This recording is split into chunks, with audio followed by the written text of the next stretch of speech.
Hi students, it's Mrs. Kane. Welcome to your first e-learning experience. I'm going to be teaching you about the next unit. The next unit is exponential functions and logarithmic functions. These two functions are kind of inverse functions similar to what we did with exponents and radicals. Today we're going to start talking about graphing exponential functions. If you take a look at these first couple examples, you'll notice that the variable is in the exponent. Okay, so that's a little bit different than what we did in the last unit where our variables were in the base. So the key to an exponential function is that that variable is in the exponent. So our first learning target, I can graph exponential functions and identify key features of the graph. So we're going to start by using our graphing calculators. We're going to do a little exploration. We're going to take a look at an exponential growth and decay problem and talk about the key features. So I'd like you to go ahead and go to y equals. You're going to type in the function y equals 2 to the x. Okay, you can use the caret button above the division sign to raise that to the x power. And then if you hit zoom 6, we'll all see the same graph. Okay, and you're going to notice that the graph starts out very flat and then it starts to increase and then it kind of skyrockets. Okay, and most of you are probably familiar with what exponential growth looks like. We're going to use our table feature to go ahead and make a table of points so that when we graph we can get an accurate sketch. So I'm going to hit second graph and I'm going to fill in the table. So if x is -2, notice we're using this equation to generate the y values. 2 to the -2 is the same as 1 over 2 squared. So that's why the calculator is saying 0.25 or 1/4. Okay, if x is -1, 2 to the -1 is 0.5. 2 to the 0 is 1, 2 to the first is 2, 2 squared is 4, and 2 to the third is 8. So we're going to go ahead and plot those points. So -2.25, you just have to estimate. -1.5, 0, 1, 1, 2, 2, 4, and 3, 8. Now, if you look at the graph, before we sketch this, I want you to notice that it looks like the graph is merging with the x-axis. So it doesn't actually touch the x-axis. It gets super close to the x-axis. As that x value gets to be a bigger negative number, the y value just gets smaller and smaller. So we have what's called a horizontal asymptote at y equals 0, which is the x-axis. So when you sketch your graph, you want to make sure your graph approaches the x-axis, but it doesn't actually touch it. Okay, so just understand that the y value is never 0 and it's not going to be negative. So we're going to answer some follow-up questions. We can use our equation, our table, or our graph. So what is the base of the exponent? So the base of the exponent is 2. Okay, is this growth or decay? So if you look from left to right, your graph is increasing. Okay, so this is exponential growth. Okay, another way to decide that is that base is 2. Your multiplier is 2. So as x gets bigger, you're going to keep multiplying by 2, so it's going to make your values increase. Okay, so the key is if that base is greater than 1, then it's going to be exponential growth. Okay, now what is the x-intercept? Now that's kind of a little bit of a trick question. Okay, so just remember this graph is going to approach the x-axis, but it's never actually going to touch the x-axis. So if you're asked to find the x-intercept and your graph has a horizontal asymptote at y equals 0, you're going to say none. Okay, the y-intercept is going to be this point right here at 0, 1. And the horizontal asymptote is this line I have drawn in blue, y equals 0, okay, which is also the x-axis. Now, when you find the domain, you're going to look from left to right. Notice you have an arrow pointing left. You have an arrow going up and right. Okay, so the domain is all real numbers. We're going to write -infinity to +infinity. And that will always be the case for exponential functions. Okay, the range. Now, if you look from low to high, the lowest y value is just above 0. We don't want to include 0 because the graph never actually touches the x-axis. So the minimum, we're going to write 0, and then it's going to keep going up, so 0 to infinity. But notice that I use parentheses instead of a bracket to indicate that 0 is not included. If you feel confident after that problem, go ahead and try number 2 on your own. This is going to be a parent function for exponential decay. Otherwise, just stay with me as we go through this problem. Okay, so this time we're going to go back to y equals, and we're going to change the base to 1/2. We're going to see how that changes the graph. Okay, if you don't have the fraction feature on your calculator, just make sure you put the 1/2 in parentheses. So 1/2 to the x power, and if we hit graph, what you'll notice is now the graph is falling from left to right. So instead of growing, it's decaying. Okay, and the key difference in these two equations is that base. Okay, so we'll go ahead and fill in our table first, and then we'll talk about how to decide if it's growth or decay. Okay, so when x is -3, the y value is 8. Think of it as 1/2 to the -3rd. We take the reciprocal of 1/2, which is 2, and then we can make the -3 a +3, so we get 2 to the 3rd, which is 8. Similarly, when x is -2, we get 4, -1, 2, 0, 1, and then 1/2 to the first is 1/2, or 0.5. 1/2 squared is 1/4, or 0.25. And we're going to go ahead and graph these points. Okay, so we have a point at -3, 8, -2, 4, -1, 2, 0, 1, 1.5, and 2.25. Okay, and if you look at the graph, again, it looks like it's coming from that x-axis. So we still have a horizontal asymptote at y equals 0.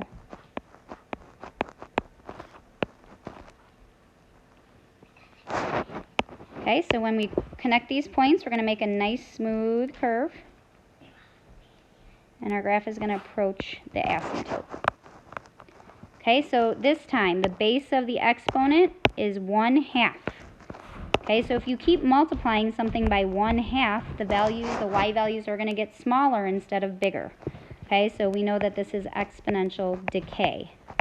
Okay, and the key is that that base is between 0 and 1. Okay, again, if you're asked to find the x-intercept, it's never going to touch the x-axis. It's never going to cross the x-axis, so we're going to say that there is no x-intercept. The y-intercept is still 0, 1. The horizontal asymptote is still y equals 0. Domain, it's going to keep going left. It's going to keep going right. And notice the range. Again, the order is important. You might be tempted to say infinity to 0, but when you write the range, you got to go from low to high. So it's going to stay 0 to infinity. So really, just that base is the key difference between exponential growth and decay. The first graph goes up from left to right, and the second one falls. All right, so let's summarize what we found. So first of all, the equation of an exponential function is y equals b to the x. That base has to be greater than 0, and it cannot equal 1. Okay, now if you have a negative base, which we're going to talk about in a little bit, that is going to be a vertical reflection. So if we have something like -3 to the x, you're going to think of that as -1 times 3 to the x. Okay, and again, that will come up in a couple examples. Okay, so growth occurs, exponential growth occurs when that base is greater than 1. And then decay is going to occur when the base is between 0 and 1. We also talked about the horizontal asymptote. So every exponential growth and decay function has a horizontal asymptote. It's a line that the graph is going to approach at one of the ends. The parent function, y equals b to the x, the two that we just looked at, has a horizontal asymptote at y equals 0. The only time that horizontal asymptote will move is if you have a vertical shift up or down. Okay, so if it moves up, then that horizontal asymptote will move up as well. And if your function is shifted down, then that horizontal asymptote will also move down. Okay, and again, we'll look at a couple of those situations in the next set of examples. So the next thing we're going to talk about is transformations of these parent functions. Okay, the nice thing is the transformations are the same as they were in the last unit and the same as what we learned when we talked about quadratics. Okay, so we're going to be using our calculators. We're not going to rely on handmade tables. We'll just kind of make the connection, but then you can use your calculators to try and identify the key parts. So use your graphing calculator, graph each function, and find the important information. Plot at least 3 points and round to 2 decimals if necessary. So we're going to go back to our calculators, and we're going to type in the equation that we're given. Now notice that our parent function is hidden in here, y equals 2 to the x. So before we use our calculators, I want to talk about these transformations. So this 3 is out in front of the parent function. So that is a vertical stretch by 3. This minus 1 is also outside. It's after you've applied the exponent. So that is going to be a vertical shift down 1. Okay, and then if you look at the exponent, okay, right next to that x, within the function, you are subtracting 2. So anything that's within the function is horizontal, so this is going to make the graph go right 2. And again, we're not making handmade tables. We're not going to have to transform the points, so we're going to use the calculator. I just want to point out those connections. Okay, so we're going to go to y equals. We're going to type 3 times 2 to the x minus 2. If you have an older calculator, make sure you put that x minus 2 in parentheses. Okay, arrow to the right to get out of the exponent and subtract 1. Okay, so if we take a look at the graph, okay, you're going to notice that instead of merging with the x-axis, or seemingly merging, okay, that whole asymptote has been shifted down 1 unit. Okay, so we can actually go ahead and draw the asymptote before we make our table. Okay, so this minus 1, when the graph is shifted down or up, that affects your asymptote. Okay, so we see that on the graph. Okay, so we're going to go ahead and take a look at our table of values here. I'm just going to make a short table. It says we need at least 3 points. Okay, I want to make sure I get a couple points on the left and the right. I'm just going to round, so I'm going to use negative 1.6, 0, negative 0.25, and then we've got 1 and 0.5, 2, 2, 3, 5, let's get one more.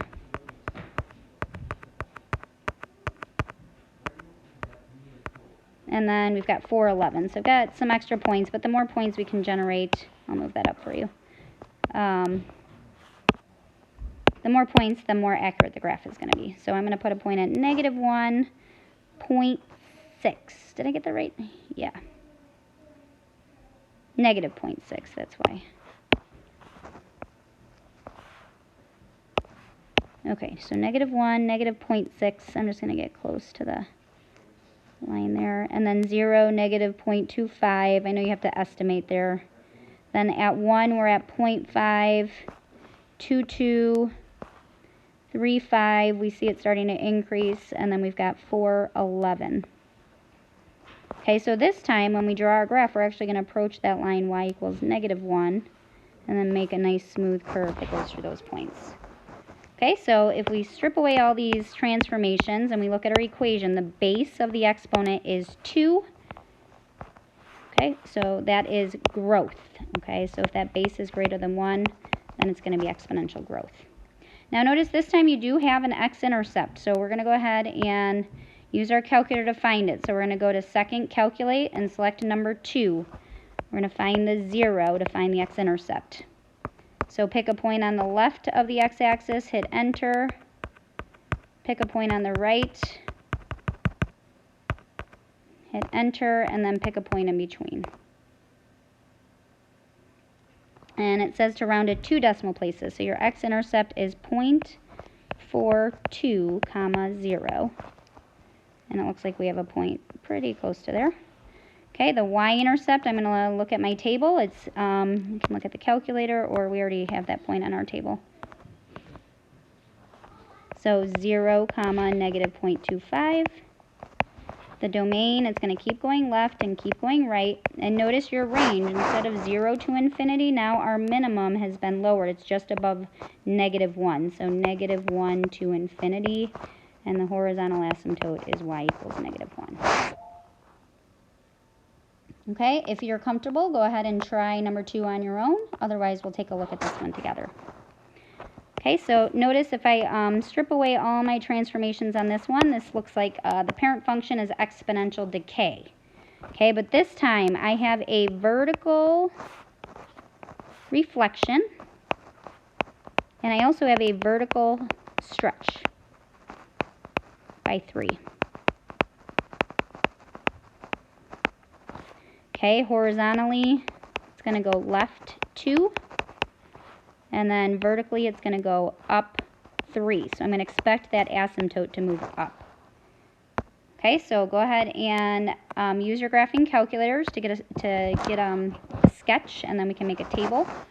So negative 3 times 1/2. So we don't really need parentheses there.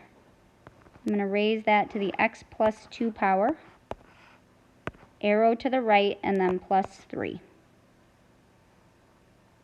And then go ahead and hit graph.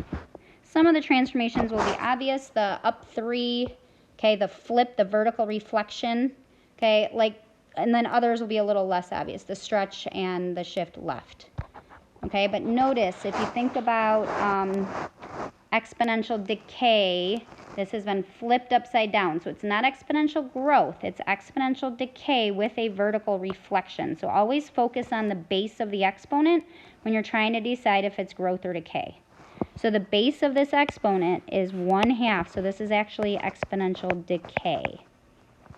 Okay, that has been reflected. It's not, even though it's kind of increasing, it's not the same as exponential growth. It's a decay that's been reflected. Okay, so let's go ahead and take a look at the table. Try to get some points that are useful. All right, so it looks like we've got some better points on the left side. So we've got a point at negative 4, 9, negative 3, negative 3, negative 2, 0, negative 1, 1.5, 0, 9/4, which is 2.25, and I think that's going to be good enough.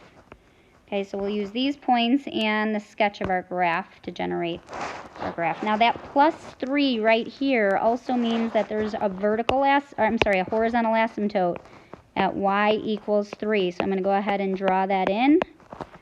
Okay, I'm going to put that right here, y equals 3. So vertical transformations up and down affect that asymptote. I guess I made that the wrong color. I want to be color consistent here. Okay, so let's go ahead and graph our points. Negative 4, is it supposed to be negative 9? Negative 4, negative 9, sorry about that.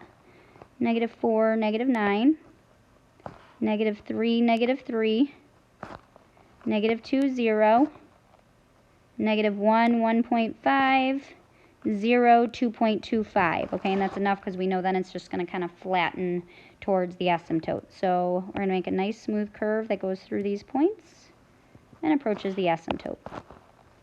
There is an x-intercept. Okay, it's actually right here on our table at negative 2, 0. You can also use the 0 feature of your calculator. Okay, the y-intercept is also on the table, 0, 2.25, or 0, 9/4. The domain is negative infinity to positive infinity. Now for your range, notice this time, if you look from bottom to top, you don't have a minimum. So we're going to start at negative infinity, and now there's a ceiling at 3. Okay, it's going to approach 3, but it's never actually going to reach a y value of 3. And so your range is negative infinity to 3. So I hope these notes made sense. I hope you were able to follow along. I'm going to give you a practice worksheet that has just 2 problems. I would like you to complete those before 8 p.m. and submit those via Schoology. I will grade them so that you have some feedback so I can see what kind of questions you have. Okay, and then take a look at the calendar that is also posted in Schoology to see what Math Excel problems you should be doing based on today's notes. Thanks a lot. I hope it went well.